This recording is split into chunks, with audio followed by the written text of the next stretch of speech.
Assalamu alaikum. This is Hena Zuberi, and you're watching Muslim Network News. Our top story is about the alarming surge in new coronavirus cases in India. India reported 332,730 new cases on Friday. This marks the highest daily case count anywhere in the world since the beginning of the pandemic. Dead bodies and public anger are mounting. Reuters is reporting that mass cremations are taking place for the dead. People are begging online for hospital beds and other supplies. Delhi, the capital city, has run out of medical oxygen. Oxygen tanks are being looted while patients are dying in Delhi. 10 professors at the prestigious Aligarh Muslim University have passed away within the last 3 days due to COVID. India today is reporting an extreme sense of helplessness by doctors. The Hindu nationalist Prime Minister Narendra Modi is under fire for electioneering as India reels from virus deaths.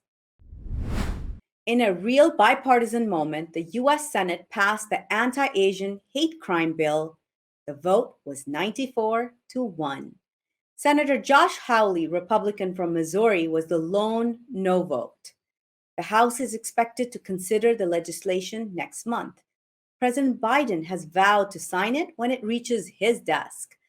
Hate crimes against Asian Americans increased by 145% last year. President Trump, referring to the coronavirus as Kung flu and the China virus, inflamed hate across the country. Unfortunately, the bipartisan spirit did not extend to Washington, D.C.'s desire to be a state. The U.S. House passed D.C.'s State House bill on a party line vote. It passed by the Senate. Washington, D.C. will be on its way to becoming the 51st state.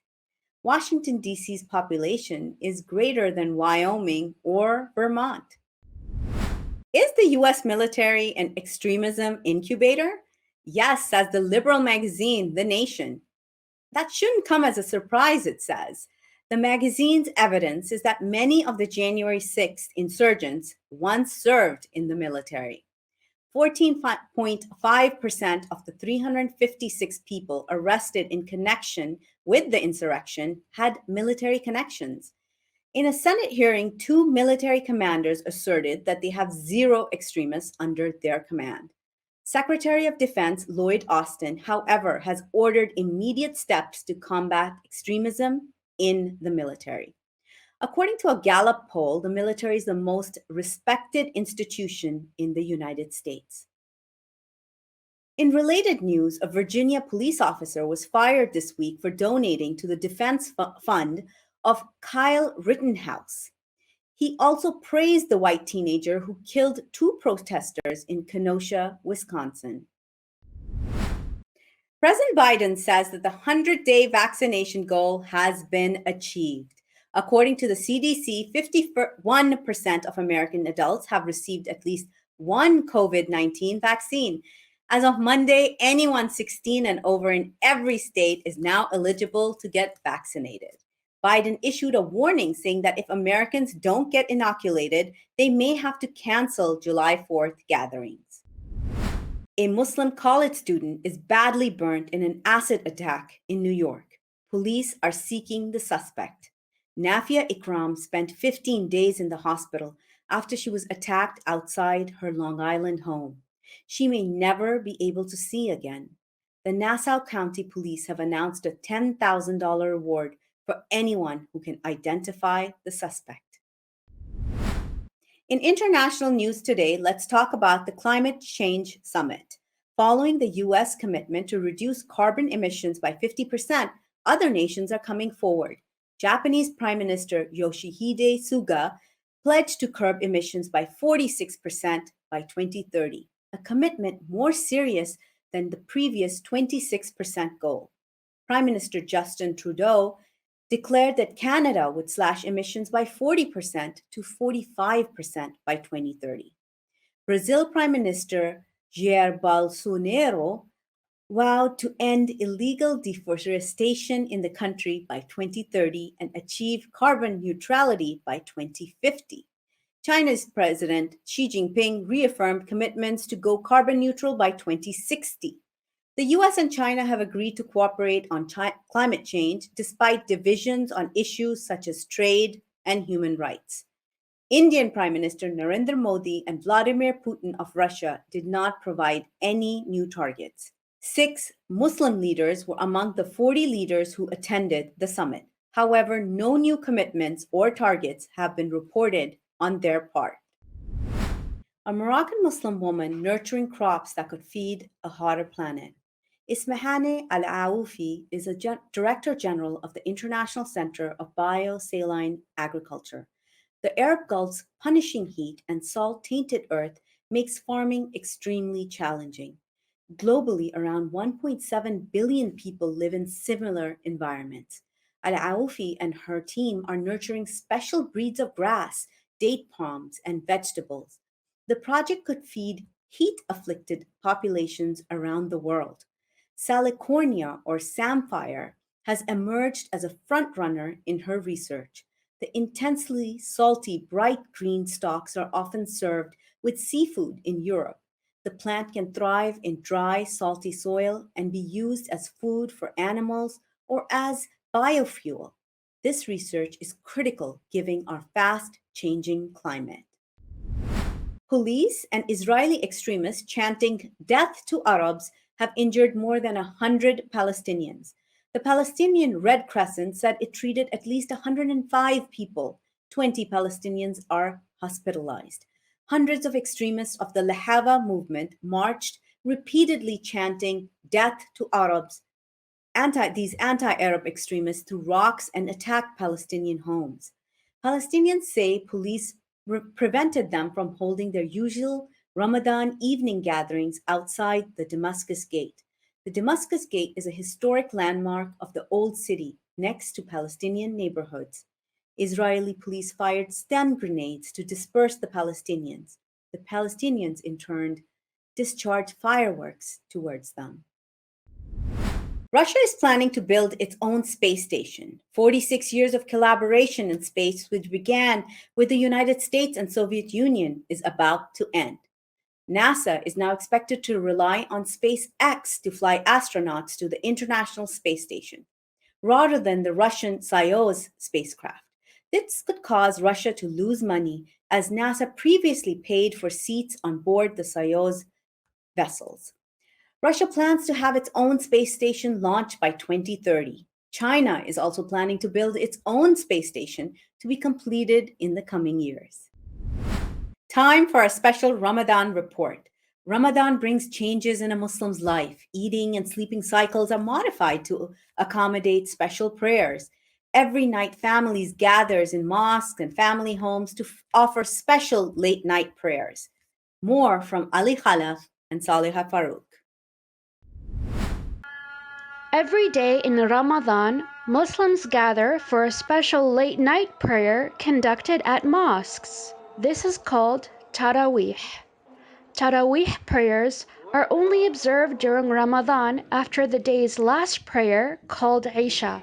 Each night of Taraweeh involves the recitation of a small portion of the Quran until the whole Quran is covered in full over the 30 days.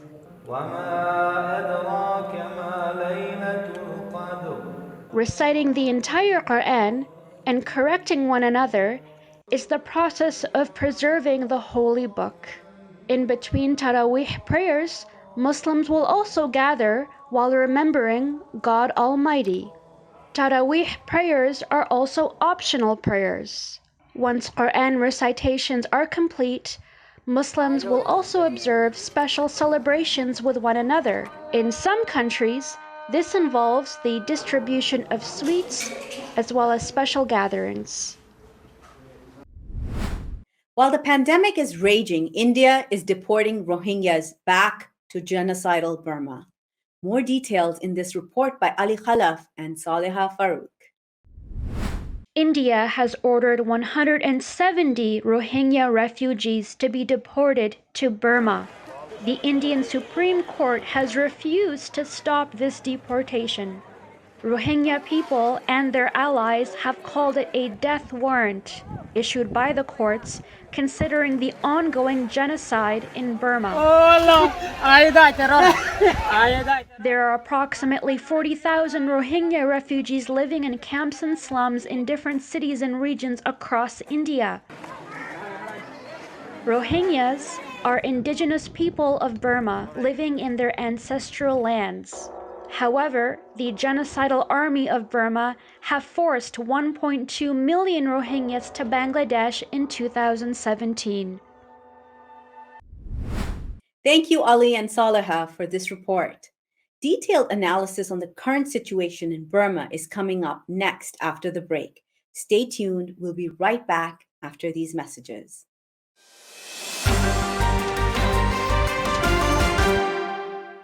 So it's nothing extraordinary what we do.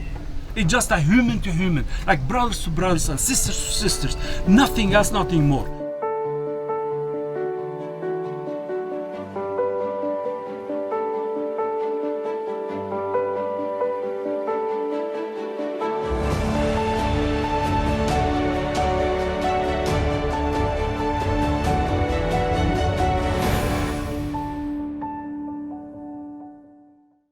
Our fellow Americans. Right now, the COVID-19 vaccines are available to millions of Americans. And soon, they will be available to everyone. The science is clear. These vaccines will protect you and those you love from this dangerous and deadly disease. They could save your life. So we urge you to get vaccinated when it's available to you. That's the first step to ending the pandemic and moving our country forward. It's up to you.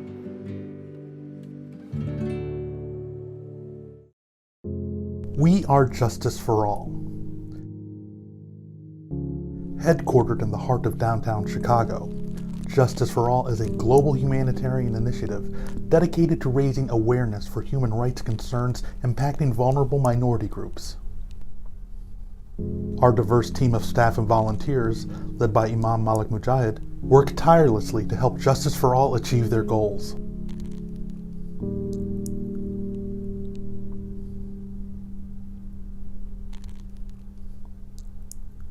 We promote policies that protect religious freedom, address the root causes of mass displacement, and recognize the plight of refugees and forced migrants.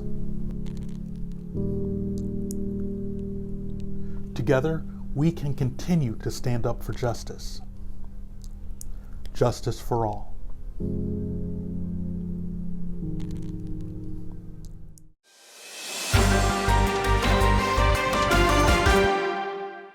Opponents of Burma's junta announced a national unity government last Friday, including ousted members of parliament and leaders of anti-coup protests and ethnic minorities, saying that their aim was to end military rule and restore democracy.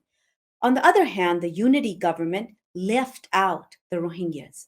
Myanmar has been in turmoil since the February 1st coup that ousted Aung San Suu Kyi. To learn more about this issue, let's go to Saleha Farouk for an in-depth analysis. Over to you, Saleha. Thank you so much, Hena. I appreciate that.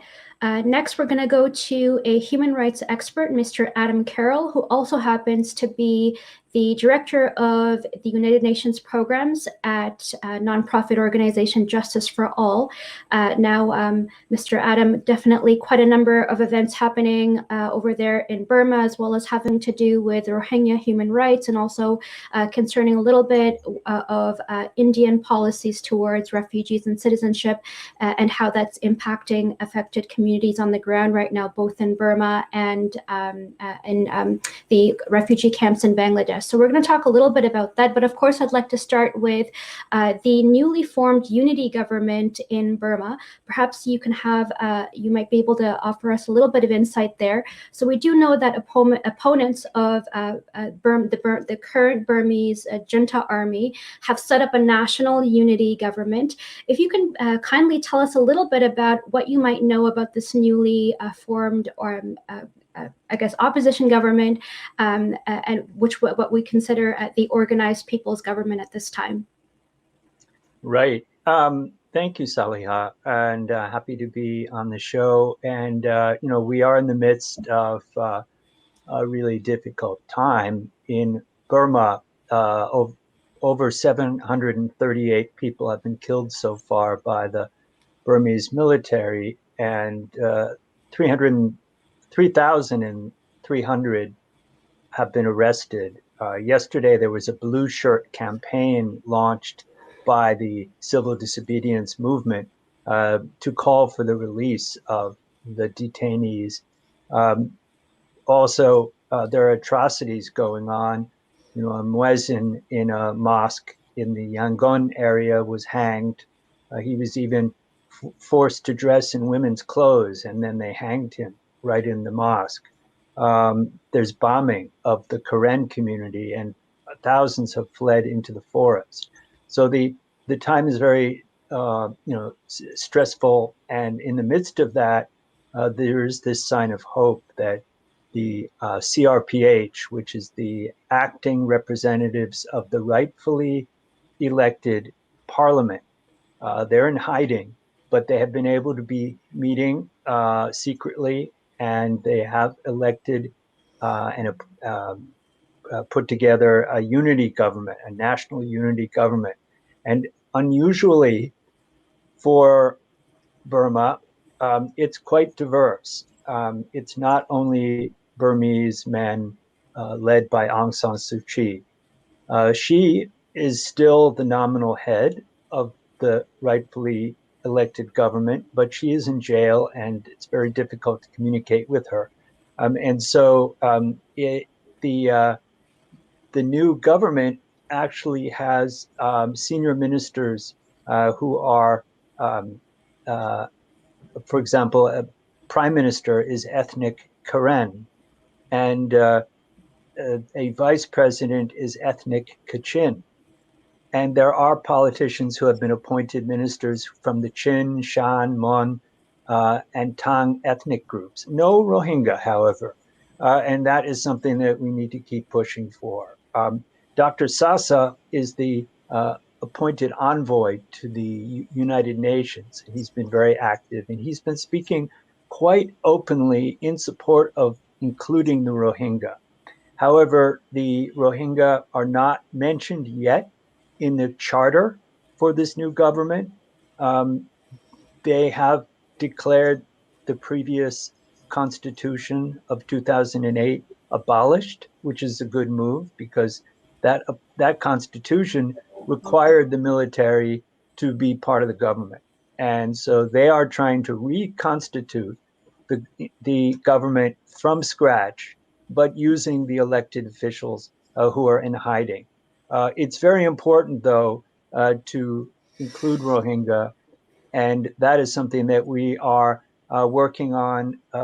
We have a letter that will be released tomorrow, signed by leaders of the Karen, Kachin, and Rohingya groups, ethnic groups here in North America. And this calls for that kind of inclusion. Let's not forget the Rohingya. Well, thank you so much, Mr. Adam. And I think that a lot of people might find it really fascinating how this opposition government is being formed in Burma during such a time of crisis and violence, especially with regard to the experiences of these civilians on the ground that are unfortunately being so mercilessly gunned down. However, you mentioned something regarding Dr. Sasa, and that's something that I wanted to bring up with you. Now, very interestingly, we remember when the original civilian leader Aung San Suu Kyi, once she was detained, an interesting statement came out through through her partner, her ally, when he said that there was intentions on their part to fulfill Rohingya human rights if they ever got that chance. And now this was very surprising, and you talked a little bit about this, but if you can please elaborate, does Burma's new unity government have any plans to be inclusive of Rohingya Muslims? Well, I think I did state that it's unclear yet how far they'll go.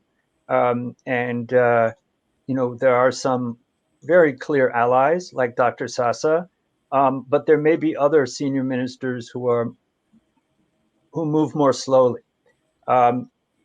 We should note that in Rakhine State, Some of the Rakhine Buddhist community has not really joined forces with all the rest of the people opposing the military coup. They have their reasons. I think every ethnic group has to determine for itself how they'll risk their position. And it's very risky for Muslim minorities in particular. As I mentioned, some of them are being singled out for really harsh treatment. And I think some of them don't want to be visible. That said, it's very important for its credibility that the new national unity government reaches out to everyone, and that should include the Rohingya. And there are some Rohingya leaders and other Muslim ethnic groups who should be reached out to. So this is a work in progress. Okay. Okay, great point there. That being said, when you call it a work in progress, the international community, we can't help but think of various leadership, both at the United Nations, where you do partly where your work is done, as well as global leadership. So especially when it comes to UN leaders who are currently, according to most recent reports, calling on global leadership to take immediate and decisive measures to halt the current indiscriminate killing of various protesters and civilians in Burma. And of course, there's fears of this being extended over to Rohingya Muslims. So at this rate, has there been any effective discourse at curbing the violence? Do you kind of foresee that in the future or anytime soon? Well, there's talk. There's consensus-based statements from the UN Security Council. But again, that's talk. And it's limited, very severely limited by China and Russia, who are unwilling to prioritize human rights, frankly, in their work. The UN General Assembly, there is some movement, hasn't been reported, but there's some member nations working on a resolution. There's no veto in the UN General Assembly, so that could be helpful. One concern is about accreditation.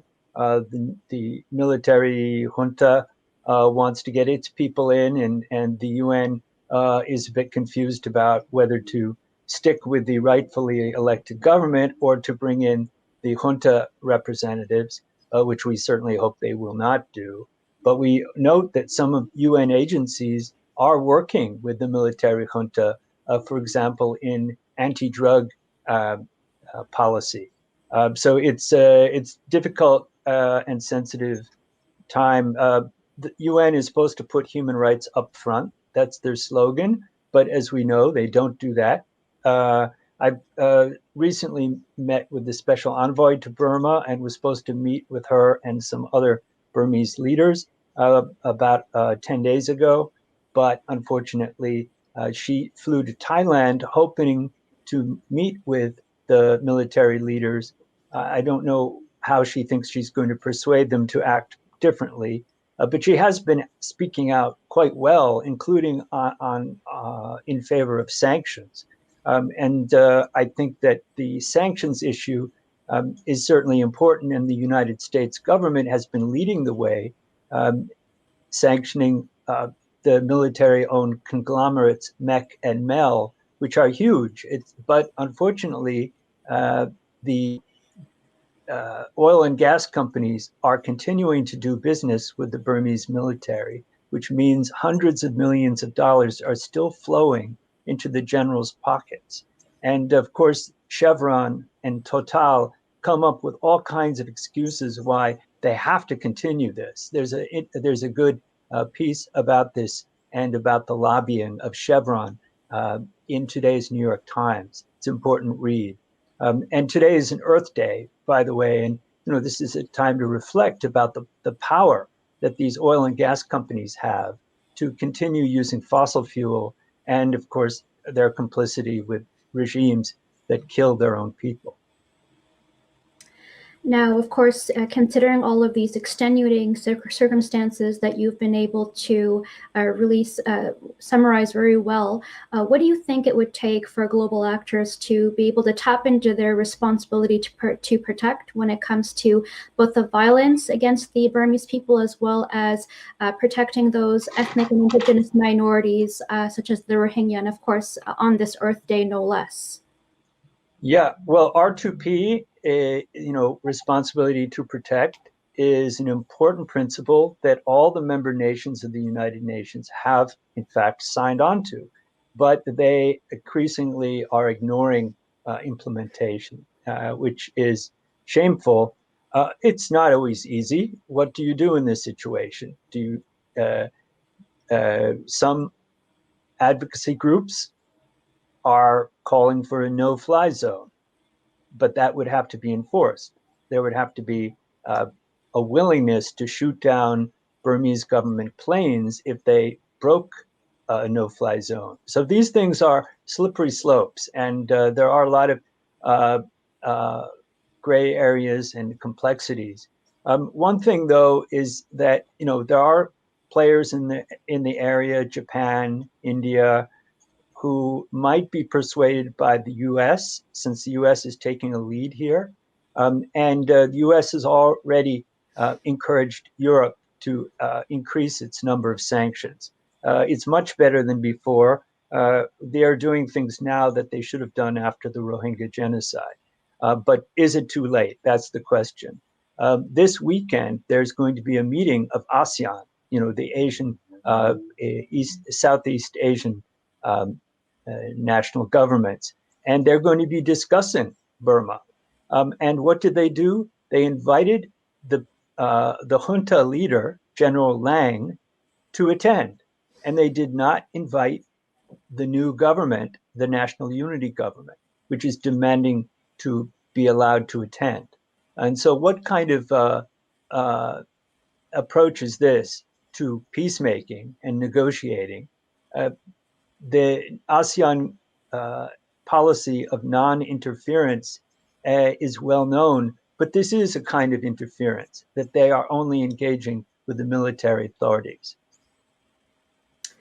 Thank you so much for that insight. And I really wanted to include just a couple of remaining sound bites in the last minute or so that we have, is when we talk about these ethnic and indigenous minorities that are, unfortunately victim of various environmental crimes and crimes against humanity.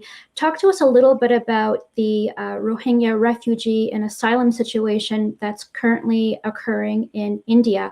We wanted to ask you particularly about India not being a party to the Refugee Convention, of course, of 1951. So when there's a sort of gap in nations signing on to such international customary law, how would this affect the ability of India or similar nations to grant asylum and refuge to such a large number of Rohingya refugees and of course other refugees and Muslim refugees in neighboring countries? And of course, please talk to us about the recent 170 Rohingya Muslims that were recently deported from India back to Burma, where they face, of course, threats to their safety and their well-being. Right. Well, there's a lot of hypocrisy there as far as governments claiming to follow international law, but then they ignore these norms and requirements. Yes, it's true that India, like many governments in that region, has not signed on to the Refugee Convention, and on top of that, you have this the notorious Citizenship Amendment Act, which selects on the basis of religion who is going to get access to asylum, and so that leaves out the Muslims and it leaves out the Rohingya, and it's of course shameful. And you can write reports about it, you can send commissions, but until there's political will in India to be a real democracy, which means treating everyone equally, it doesn't mean discrimination on the basis of religious faith. certainly. And so until that is changed, you're going to see continued persecution of minority groups, including the Rohingya. I don't know how the deported Rohingya refugees are doing. I haven't heard anything. Not too long ago, we were in touch with a boatload, I should say through a colleague, a Rohingya activist. We were aware that there was a boatload that was floating in the waters outside India, and Indian Navy gave them food, but it wasn't clear that they were allowing them to land. And we were very, very concerned because their cell phone service died, and we never heard what happened to them. So a lot of people are really at the risk of dying. Families who are fleeing this kind of military coup and disruption. Shouldn't they have the right to safety? So all the countries surrounding Burma need to look to their responsibilities under international law. Well, much needed conversation that we have had to have for a long time. This is Mr. Adam Carroll, Director of United Nations Programs at nonprofit US-based organization Justice for All. We pan back now to Hena Zuberi. Thank you so much. Thank you, Saleha. Coming up next after the break is an in-depth analysis on international religious freedom, its 2021 report by USERF. We'll be right back after these messages.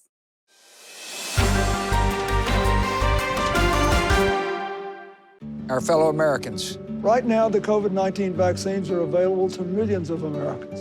And soon, they will be available to everyone. The science is clear. These vaccines will protect you and those you love from this dangerous and deadly disease. They could save your life. So we urge you to get vaccinated when it's available to you. That's the first step to ending the pandemic and moving our country forward.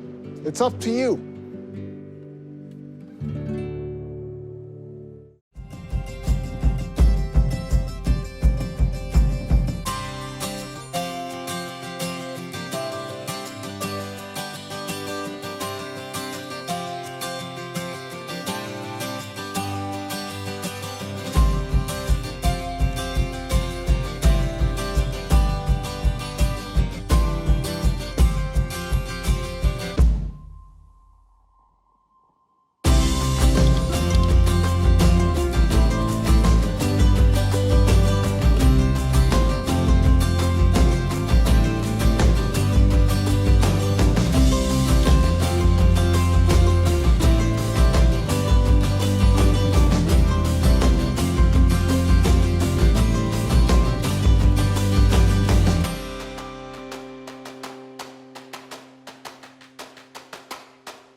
They took over my bedroom. Come on, come on. Okay, Dad. 1, 2, 3.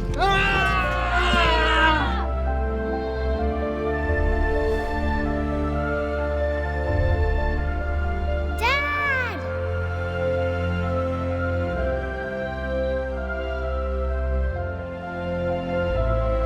You saved me.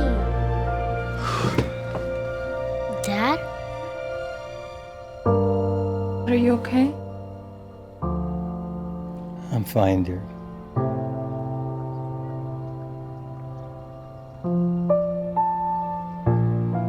Your hero needs you now, and AARP is here to help. Find the care guides you need at aarp.org/caregiving.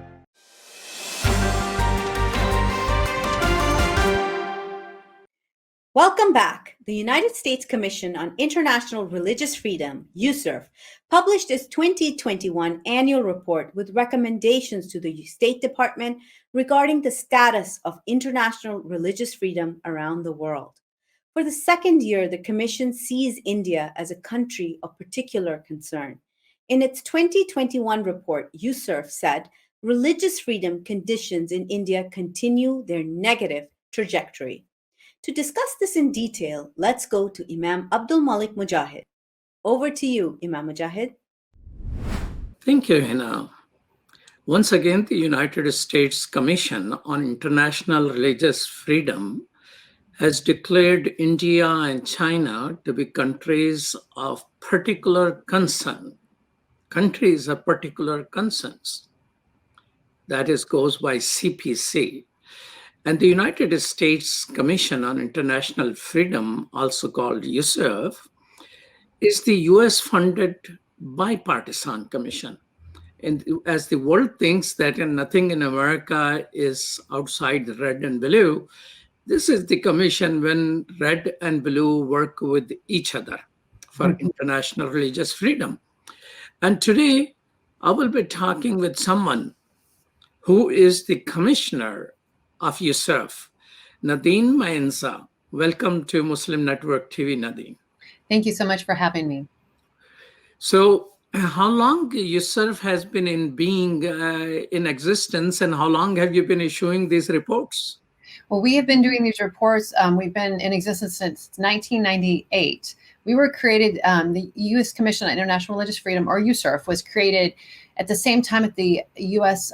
At State Department, the Office of International Religious Freedom, with the State Department's ambassador for religious freedom. So we were created at the same time. We're different in that, of course, the State Department has considers bilateral relationships with countries. They do diplomacy, where USIRF was created to be an independent bipartisan agency. So what we do is we make recommendations to our own government as a watchdog. We make our we do our own assessment of conditions, and then we make recommendations to the president, the secretary of state, and to Congress, so that we're able to look just directly single focused on religious freedom.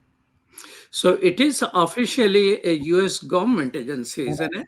It is. So we are a government agency, but we are independent.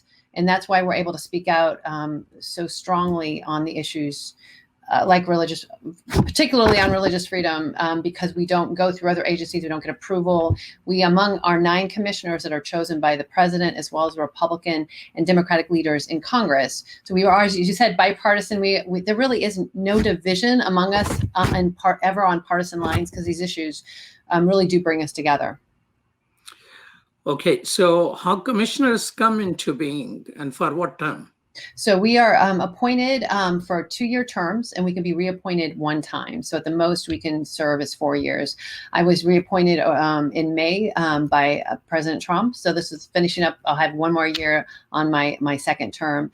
And so we're able to come together with, different people. You obviously have, Senator Schumer, as well as Senator McConnell, Representative McCarthy, Representative Pelosi. They're all choosing people. And so it really is a broad range group of individuals, but we're able to come together with our professional staff that's excellent, of about 20, and put together these reports, do trips, interview religious communities, talk with government officials.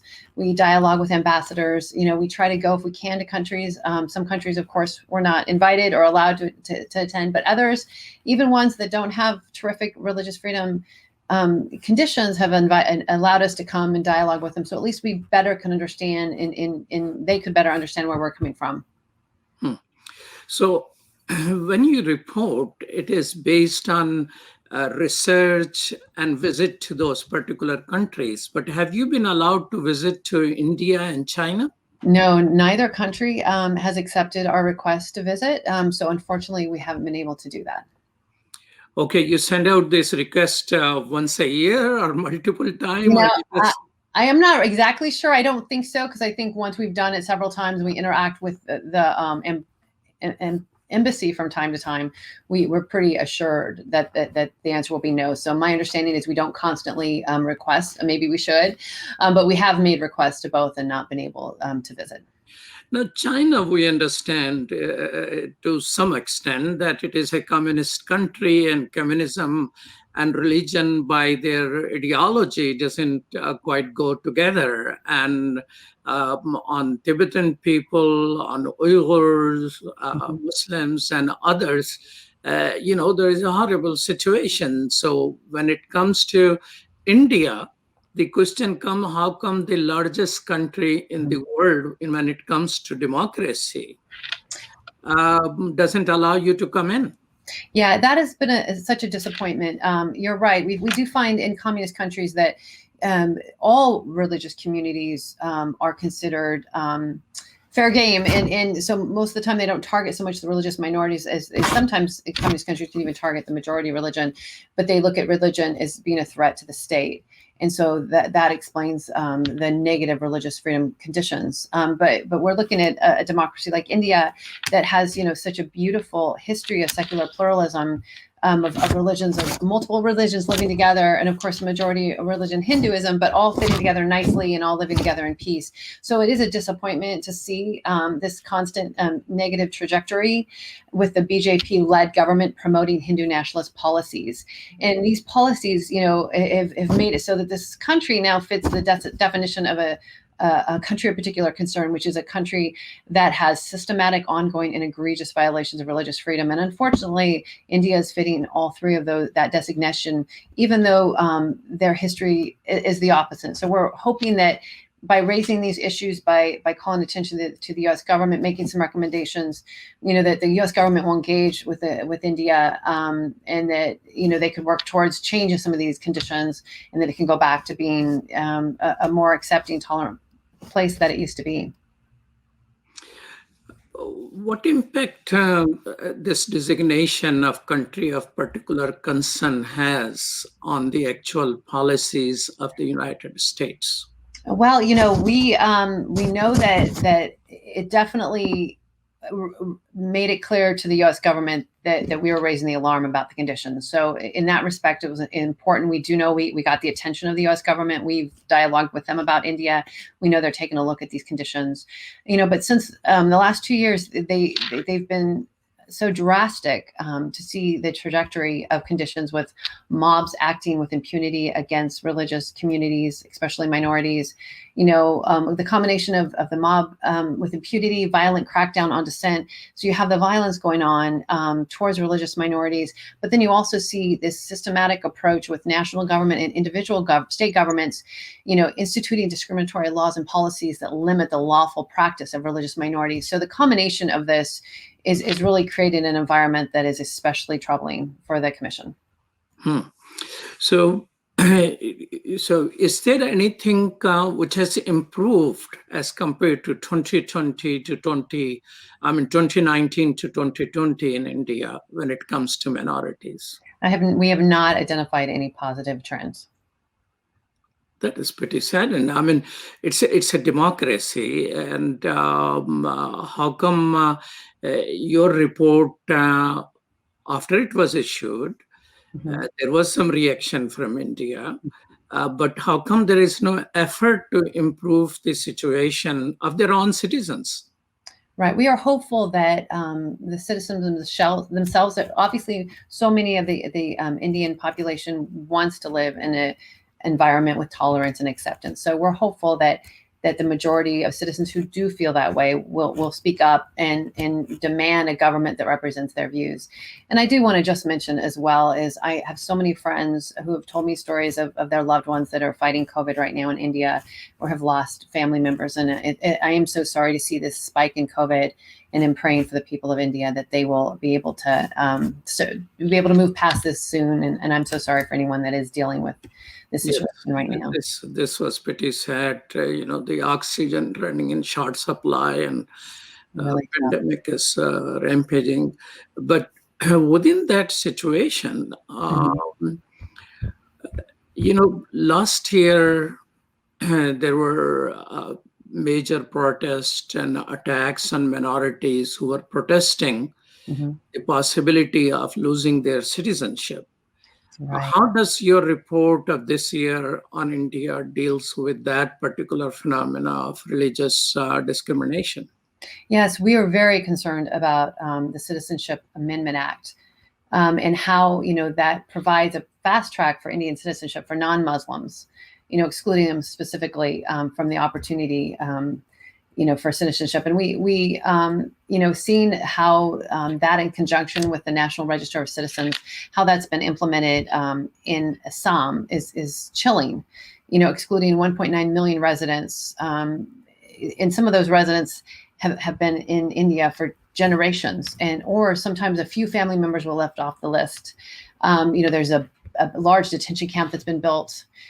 So it's, we had a hearing last March on citizenship laws that dealt with them in India, as well as some other countries like Burma, showing how they're being used, really weaponized against religious minorities, and losing citizenship is a serious issue, and one that we really felt like the international community needed to be paying attention to because of the consequence of that. So we'll continue to watch that. Obviously, the protests show that a lot of people in India are not supporting the government's actions, or you wouldn't have seen these type of protests. And unfortunately, last February was the worst violence in 3 decades in India, with over 50 killed and over 200 injured, most of them Muslims. So, a really dangerous situation right now in India with these laws on the books, and we're hopeful that more people will start becoming aware of that, and there'll be more pressure be put on the government to pull back from these.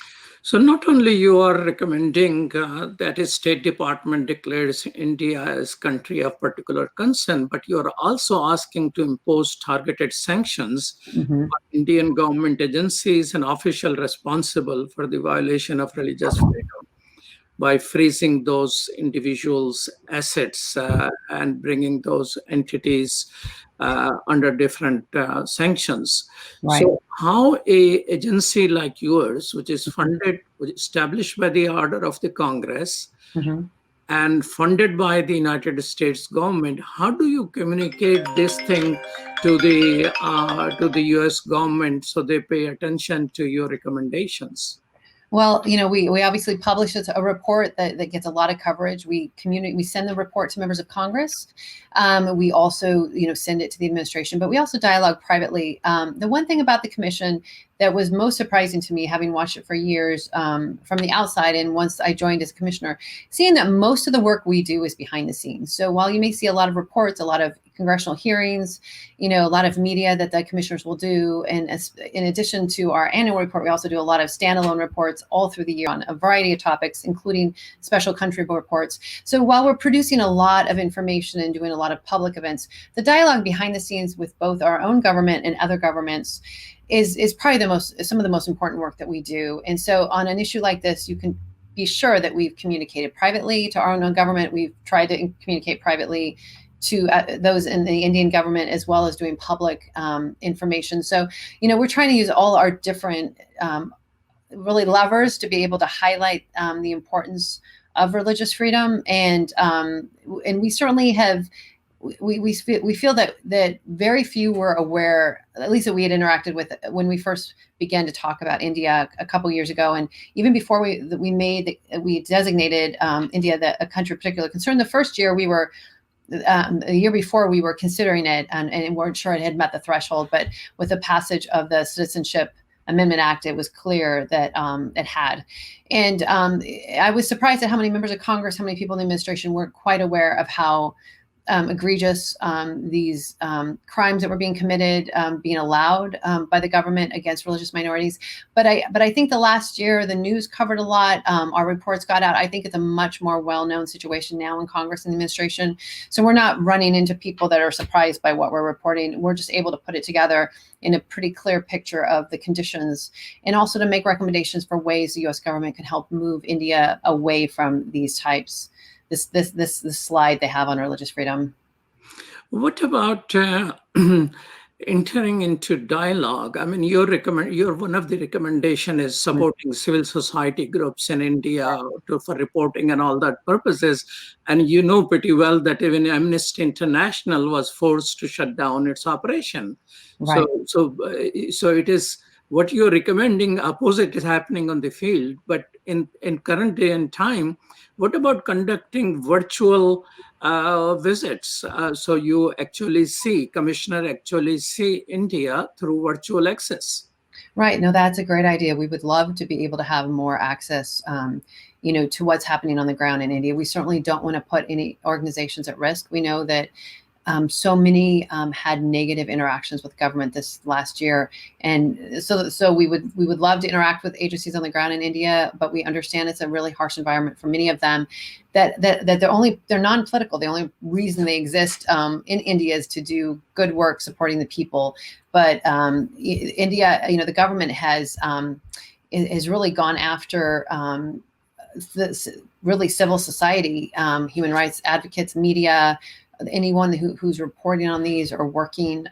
In fact, a lot of organizations that are doing simply humanitarian purposes with no political, no advocacy, none whatsoever, have also been shut down because some of their funds may have come from foreign organizations. So what we're seeing is really a shutdown of or closing of civil society space, which is also dangerous for any country, because this is such an important part of educating and really holding the government accountable, especially in a democracy where there shouldn't be hidden actions by the government. Everything should be transparent, and there should be a strong dialogue about what's happening in the country. But we're seeing the shutdown happen, and our main concern isn't, as you know, is religious freedom. So what we're seeing is really that those at the bottom of the pecking order, so to speak, and which tend to be the religious minorities, seem to be taking the brunt of a lot of the criticism, the intimidation,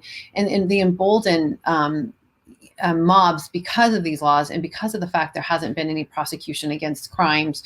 It seems that what you're seeing is more intimidation, more harassment against Dalits, Muslims, Christians, and other indigenous religious communities. In 2020 report, I saw that you mentioned Hindutva ideology and Rashtriya Swayamsevak Sangh, RSS, as one of the catalysts of what is happening in India. I thought that was quite insightful, connecting the dot of this violence against the religious minorities, Muslims and Christians and others. But in 2020 report, which you just issued a few days ago, or it is called 2021 report, there is no mention of Hindutva or RSS. I thought that was the missing link, because when you talk about Burma, you talk about the military, rightfully so, right? And when you talk about China, you talk about the communist ideology and what they are doing. But in India, violence sounds sort of random if you don't connect the dots. So 2020 report connected the dot by mentioning Hindutva and RSS. RSS ideology is Hindutva. But 2021 report deletes it. Is there a particular reason for that? We really, in the last few years, we have segued from a pretty large annual report. And then we had two. We had a skinny report and a large report. And the skinny was just a one page on each country. And then the other report was quite large. And what we found is most people only used the smaller report. So what we did is we changed our reporting style to be really about a 2-page report for each country, which is about 1,800 words. So unfortunately, this was one of our more difficult reports to write this year because of the limit in words and how much we had to report on. So I can assure you that anything that was excluded of that nature was done so simply because there was so much information we felt like we needed to include this time. We do standalone reports on each country, and we'll be doing that again on India. That will give us the opportunity to do something much larger without any sort of word count issues. But our annual report is a little more unique, where we try to be really succinct in how we present information. So I can assure you that we didn't walk away from that finding. We just we're able to include this time probably more just to try to keep it more succinct and include some new information. Well, Commissioner Mines, thank you so much for your work for international religious freedom. America is where religious freedom is for everyone to worship the way they like, choose the way they like, in the format they like. And I think we deserve to continuously stand up for religious freedom of other human beings around the planet. So thank you so much for your work, Commissioner. Well, thank you so much for having me today. Peace, and thank you. And back to you, Hena. Thank you, Imam Mujahid. That's all from our Washington studios tonight. Keep watching Muslim Network TV. For more, visit our website at muslimnetwork.tv. Assalamu alaikum and good night.